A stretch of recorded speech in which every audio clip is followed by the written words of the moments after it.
أما بعد فأعوذ بالله من الشيطان الرجيم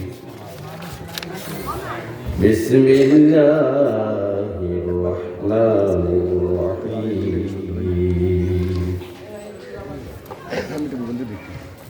نحن نقص عليك أحسن القصص بما أوحينا إليك هذا القرآن وقال أيضا في كلامه المجيد فاقصص القصص لعلهم يتفكرون صدق الله مولانا العظيم وصدق رسوله النبي الكريم الآمين قال النبي صلى الله عليه وسلم أشد الناس بلاء الأنبياء ثم الأمثال فالأمثال أو كما عليه الصلاة والسلام আসুন প্রাণ ভরে মোহাব্বত করে রাহমাতাল লিল আলামিন সাইয়্যিদুল মুরসালিন হুজুর পাক সাল্লাল্লাহু আলাইহি ওয়াসাল্লাম কয়েক মতবা দুরূদ সালাম প্রেরণ করি আসসালাতু ওয়াসসালামু আলাইকা ইয়া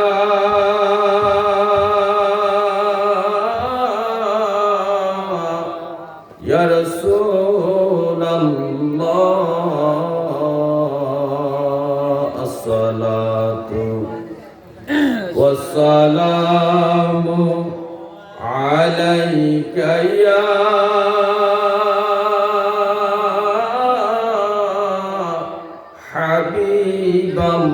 হাবিবাল্লাহ আসসালাতু ওয়াসসালামু আলাইকা ইয়া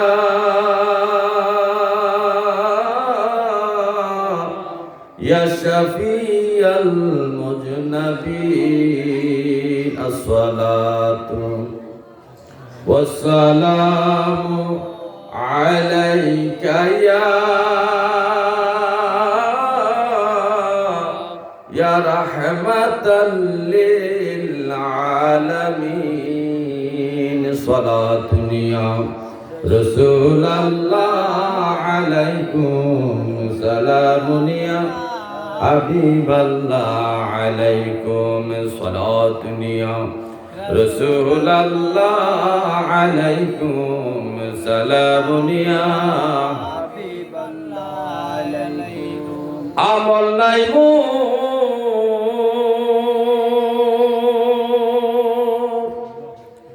পর পারে দেখাইবা আপনার নামের তসবিহ ভরসায় আমার সালাত নিয়া রাসূলুল্লাহ আলাইকুম সালাম নিয়া আলাইকুম সালাত নিয়া রাসূলুল্লাহ আলাইকুম সালাম নিয়া আলহামদুলিল্লাহ মহান আল্লাহ তাআলার দরবারে অপরন্ত শুকরিয়া জ্ঞাপন করছি যে মহান মালিক আমাদেরকে মহব্বত করে ঐতিহ্যবাহী হারম আর রাজা আনোয়ারি দরবার শরীফের বাৎসরিক উরুস মোবারকে উরসে রাজা আমাদেরকে আসা বসার তৌফিকটুকু আল্লাহ দিয়েছেন সে শুকরিয়া তিনি হিসেবে জবান খুললে আল্লাহর দেওয়া শক্তি দিয়ে বলেন আলহামদুলিল্লাহ। হাজরিন, আজকে এই 34তম উরসে রাজা যিনি আগমন করবেন মুফতি নাজরুল আমিন রেজভী হানাফি কাদরি মাদ্দাদুল্লাহ আলী হুজুর কিবলা পীর সাহেব মুহিব্বিন আহলে বাইত রেজগা দরগা শরীফ নেত্রকোনা। তারপরে প্রধান বক্তা হিসেবে আগমন করবেন হযরত মাওলানা হাসানুর রহমান হুসাইনি নকশবন্দি সাহেব, ঢাকা। এভাবে অনেক আলেম ওলামার নাম এই পোস্টারের মধ্যে আছে। সবার নাম বলতে গেলে সময়টা নষ্ট হয়ে যাবে। দিগার ওলামাই কেরাম সহ আজকের যা অক্লান্ত পরিশ্রমে প্রতি বৎসর এই ইন্তজাম করা হয় আহলে বাইতের মোহাব্বতে, হুজুর পাক সাল্লাল্লাহু আলাইহি সাল্লামের শফায়াতের আশায়, আল্লাহ পাকের রাজা মন্দির আশায় যিনি এই আয়োজন করেন এই মুহূর্তে উসে রাজার, তিনি হলেন পীর তরিকত আলহাজ মুফতি এম এ মুবিন আনোয়ারি রেজবি হানাফি সুন্নি আল কাদরি, খলিফা মুহিব্বিন আলী আহলে বাইত রেজবিয়া দরগা শরীফ নেত্রকোনা সহ এই মাহফিলের সভাপতি, সম্মানিত সামিনে কেরাম, সম্মানিত পর্দানিশ মা বোনেরা, সবাইকে আমি সালাম দিচ্ছি। আসসালামু আলাইকুম ওয়া রাহমাতুল্লাহি ওয়া বারাকাতুহু। ওয়া আলাইকুম আসসালাম ওয়া রাহমাতুল্লাহি ওয়া বারাকাতুহু। একটা জিনিস আপনারা খেয়াল করছেন কিনা, আমাদের বাংলাদেশে মুহিব্বিন আহলে বাইতের ভালোবাসায় একটা দরবার আছে, একটা স্থান আছে, সেটা হলো রেজবিয়া দরগা শরীফ নেত্রকোনা। কি বলেন? এই মুহিব্বিন আহলে বাইত রেজবিয়া দরগা শরীফের অধীনে সারা বাংলাদেশে অনেকগুলা দরবার আছে। তো আমাদের নেত্রকোনায় যে দরবার, এটা যদি মুহিব্বিন আহলে বাইতের দরবার হয়, তাহলে ওখান থেকে যতগুলা শাখা সারা বাংলাদেশে সরছে সবগুলো কি মুহিব্বিন আহলে বাইতের দরবার। সবগুলাই আমাদের মেইন দরবার যত মুহিব্বিন আহলে বাইতের মোহাব্বতের দরবার, তাইলে আমাদের এই আর রাজা আনোয়ারি দরবার শরীফ আহলে বাইতের দরবার। কারণ আহলে বাইত ছাড়া আমাদের নাজাতের কোনো ব্যবস্থা নাই। ওনাদের মোহাব্বত নিয়ে আমাদেরকে আমল আখলাক দিক দিয়ে, শরীয়ত তরিকত দিক দিয়ে সম্পূর্ণ পরিপূর্ণ হতে হবে। কারণ আহলে বাইতের মোহাব্বত ছাড়া আমাদের বাঁচার কোনো, আহলে বাইতের উসিলায় আমাদেরকে নাজাতের পথ খুঁজতে হবে। আহলে বাইতের উসিলাতে, আহলে বাইতের উসিলাতে বাসাও রাব্বুল আলামিন। বিদায় হইব যখন সঙ্গীহীন, বিদায় হইব যখন সঙ্গীহীন। বলেন আহলে বাইতের উসিলাতে, আহলে বাইতের উসিলাতে বাসাও রাব্বুল আলামিন। বিদায় হইব যখন সঙ্গীহীন, বিদায় হইব যখন সঙ্গীহীন। নবীর জিকির আল্লাহর জিকির মাওলার ঘোষণা, করিলে তাহার জিকির জরে যায় গুনাহ। নবীর জিকির আল্লাহর জিকির মাওলার ঘোষণা, করিলে তাহার জিকির জরে যায় গুনাহ। দয়া করে দয়ার নজর, দয়া করে দয়ার নজর, হায়াতে দাও নবীর দিন। বিদায় হইব যখন সঙ্গীহীন, বিদায় হইব যখন সঙ্গীহীন। ঠিক কিনা বলেন? এটা আহলে বাইতের দরবার। এই সারা বাংলাদেশের মধ্যে যতগুলা রেজবিয়া দরগা শরীফের অধীনে যতগুলা দরবার প্রতিষ্ঠা হয়েছে সবগুলো আহলে বাইতের মহাব্বতের দরবার প্রতিষ্ঠিত হয়েছে। এই জন্য আমাদেরকে রেজবিয়া মুহবিন আহলে বাইত রেজবিয়া দরগা শরীফে যেভাবে আমাদেরকে যাতায়াত করতে হয়, ফায়েজ নেওয়ার জন্য, রহমত নেওয়ার জন্য, দ্বীনি তালিম নেওয়ার জন্য, তরিকত তালিম নেওয়ার জন্য, তেমনিভাবে বাংলাদেশে যতগুলা আহলে বাইতের মহাব্বতের দরবার প্রতিষ্ঠিত হয়েছে সবগুলা দরবারে আমাদের যাওয়া দরকার, সবগুলা দরবারে আমাদের হাজিরা দেওয়া দরকার। সবগুলা দরবার কি আমাদের হাজিরা দেওয়া দরকার। হে আমার ভাইও, এই দরবার গুলোর মধ্যে গেলে কোরআন ও হাদিস থেকে শরীয়ত এবং তরিকতের আলোচনা শোনা যাবে। এই আজকের এই মহতি মাহফিলের মধ্যে যতগুলা আলেম ওলামা আসবে সবাই তরিকত এবং শরীয়তের বিষয়ে আলোচনা করবেন।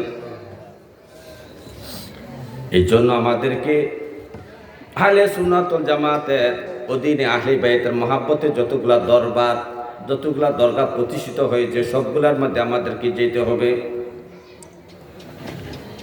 হে আমার ভাইও, আমি যে আয়াতে কারিমা তেলাওয়াত করেছি, আল্লাহ তাআলা বলতেছেন নাহনু নাকুসু আলাইকা আহসানাল কসাস। আল্লাহ কোরআনে বলতেছে আমার নবীকে উদ্দেশ্য করে, হে আমার হাবিব, আপনার কাছে যে আমি ঘটনা কাহিনী বর্ণনা করি এগুলা উত্তম কাহিনী, শ্রেষ্ঠ কাহিনী, এগুলা আমার পছন্দনীয় কাহিনী। এটি আহসাস কাহিনী, উত্তম কাহিনী, সুন্দর কাহিনী, যেগুলা দ্বারা মানুষের হেদায়াত হবে, হেদায়াত আছে এই কাহিনীর মধ্যে। হে আমার হাবিব, এই কাহিনীগুলা আপনার কাছে আমি কি করতেছি, বিমা আওহাইনা ইলাইকা হাযাল কোরআন, এই কোরআনের মাধ্যমে, ওহীর মাধ্যমে আপনার কাছে আমি বর্ণনা করছি। আমার কিছু প্রিয় প্রিয় বান্দা বান্দির ঘটনাগুলো আপনার কাছে আমি বর্ণনা করছি কোরআনের মাধ্যমে। এই ঘটনাগুলো হলো উত্তম কাহিনী, সর্বশ্রেষ্ঠ কাহিনী। তাইলে কোরআনের কাহিনীগুলো হলো সর্বশ্রেষ্ঠ কাহিনী। দ্বিতীয় প্রকারের শ্রেষ্ঠ কাহিনী হইল হাদিসের কাহিনী। তৃতীয় প্রকারের শ্রেষ্ঠ কাহিনী হইল হক্কানি আলেম ওলামা পীর বুজুর্গদের কাহিনী। কোরআনের যত ঘটনা আছে, যত কাহিনী আছে, এগুলো হলো শ্রেষ্ঠ কাহিনী। দ্বিতীয় পর্যায়ে হাদিসের মধ্যে যত ঘটনা আছে এটা হলো দ্বিতীয় পর্যায়ের শ্রেষ্ঠ কাহিনী। আউলিয়া কেরামের জীবনের মধ্যে যত ঘটনা আছে এটা হলো তৃতীয় পর্যায়ের শ্রেষ্ঠ কাহিনী।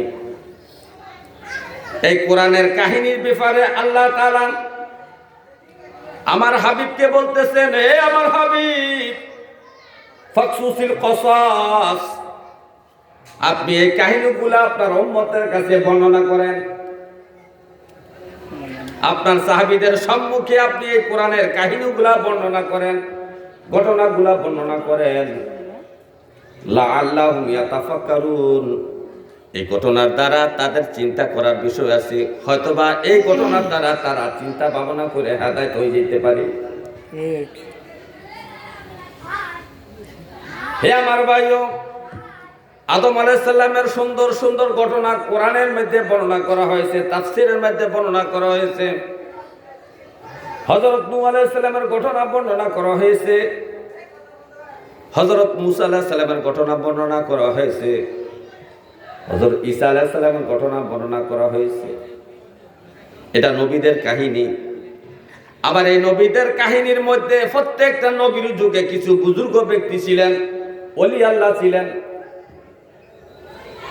আখির নবীর উম্মতের মধ্যে যেমন পীর বুজুর্গ আছে, হক্কানি আলেম ওলামা পীর বুজুর্গ আছে, অন্যান্য নবীদের আমলেও এরকম পীর বুজুর্গ হক্কানি আলেম ওলামা ছিলেন, যাদেরকে কোরআনের ভাষা আহবার এবং রুহবান বলা হয়।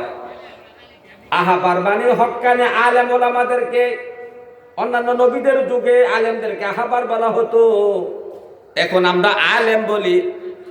তাদের যুগের তাদের ভাষা আহবার বলা হতো। আর পীর বুজুর্গদেরকে, হক্কানি ওলি আল্লাহদেরকে রুহবান বলা হতো।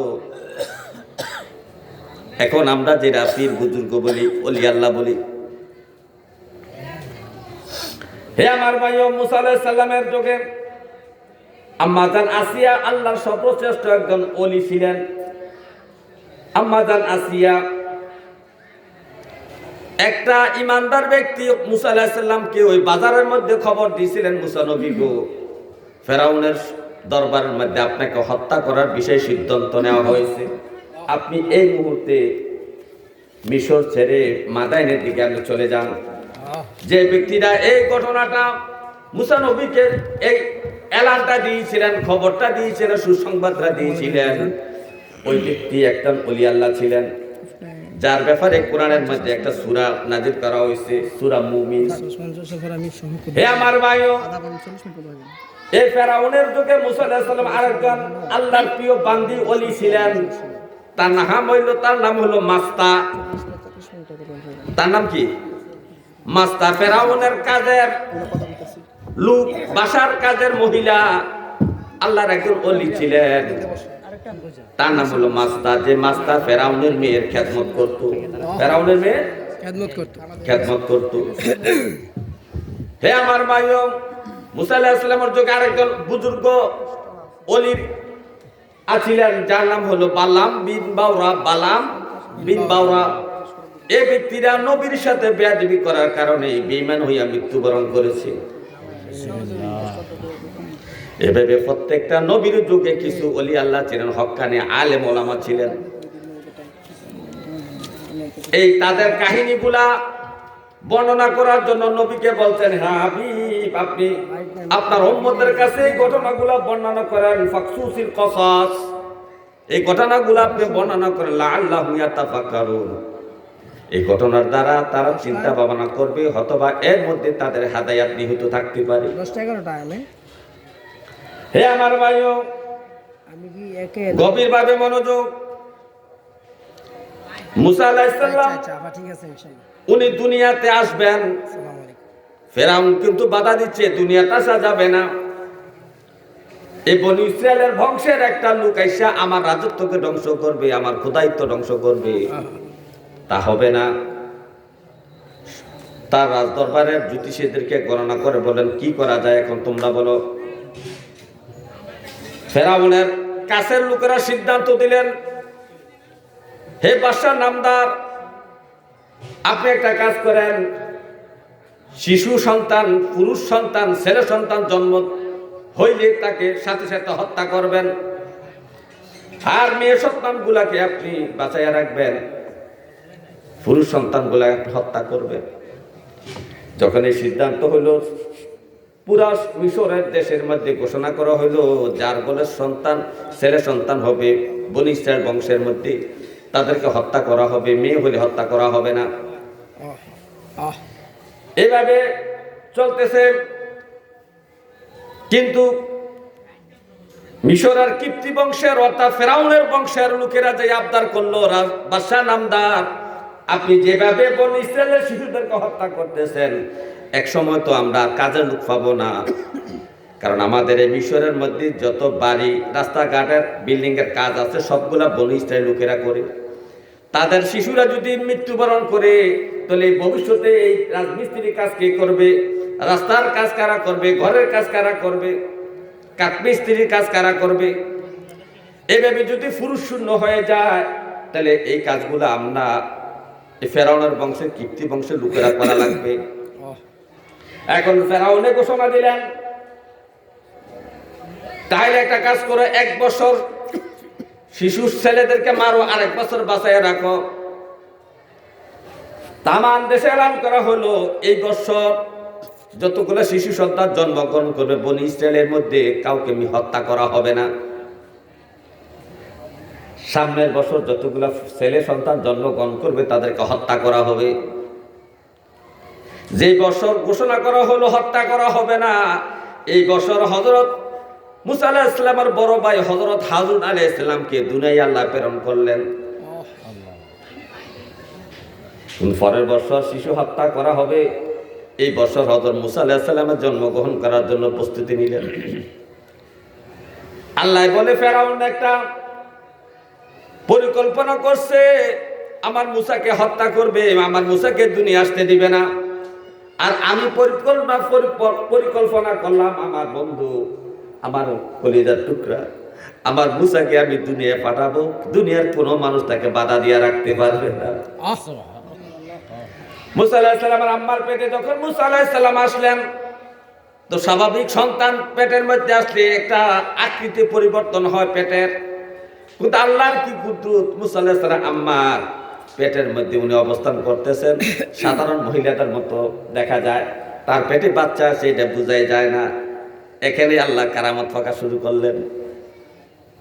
এখন নির্দিষ্ট টাইমের পরে উনি জন্মগ্রহণ করলেন। ওনার পেটে বাচ্চা থাকা অবস্থায় একটা মহিলাকে নিয়োগ করা হয়েছে রাজদরবার থেকে, যে তুমি তার বাড়িতে থাকো, এটা ছেলে হয় না মেয়ে হয় তুমি দেখবা, যদি ছেলে হয় তাড়াতাড়ি সৈন্যদের কাছে যা খবর দিবা, সেনাবাহিনীর কাছে খবর দিবা যে অমুকের ঘরে ইমরান, মুসা আলাইহিস সালাম আব্বার নাম ইমরান, ইমরানের ঘরে একটা ছেলে সন্তান জন্ম নিয়েছে, এটা খবর পাঠাইবা, তাহলে উনি হত্যা করবে।